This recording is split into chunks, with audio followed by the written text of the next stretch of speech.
আসসালামু আলাইকুম সবাইকে।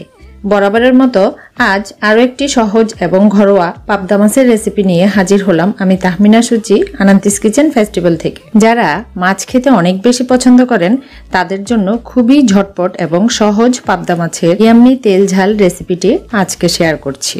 আশা করছি আমার আজকের রেসিপিটা আপনাদের ভালো লাগবে। রেসিপির প্রিপারেশনে প্রথমে আমি মাঝারি সাইজের টাটকা তাজা পাবদা মাছ নিয়েছি 250 গ্রাম, আর মাছগুলো ভালোভাবে ধুয়ে পরিষ্কার করে লবণ হলুদ মাখিয়ে রেখেছি।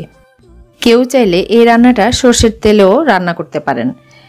যেহেতু রেসিপির নাম পাবদা মাছের তেল ঝাল, তাই তেলটা একটু বাড়িয়ে 5 টেবিল চামচ রান্নার রেগুলার তেল একটি প্যানে গরম হতে দিয়েছি। তেলটা গরম হলেই প্রথমে 1 টেবিল চামচ কাটা রসুন ফোড়ন দিয়ে সাথে দিয়ে দিচ্ছি বড় সাইজের 2টো পেঁয়াজ কাটা। নেড়েচেড়ে পেঁয়াজটা হালকা ভাজা ভাজা হতেই অ্যাড করছি স্বাদ মতো লবণ, 1.5 টেবিল চামচ মরিচ গুঁড়া। মশলা যেন পুড়ে না যায় তাই পানি অ্যাড করছি। এবারে যাচ্ছে আধা চামচ হলুদ গুঁড়া ও 1 চা চামচ জিরার গুঁড়া। সব মশলা অল্প অল্প পানি দিয়ে কষাতে থাকবো। কষাতে কষাতে অ্যাড করছি চিকন কুচানো টমেটো আধা কাপ।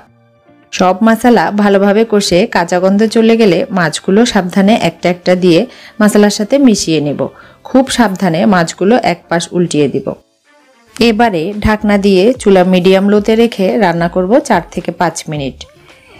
এবারে ঢাকনা খুলে আমি আরও একটা টমেটো 4 টুকরো করে কেটে অ্যাড করছি।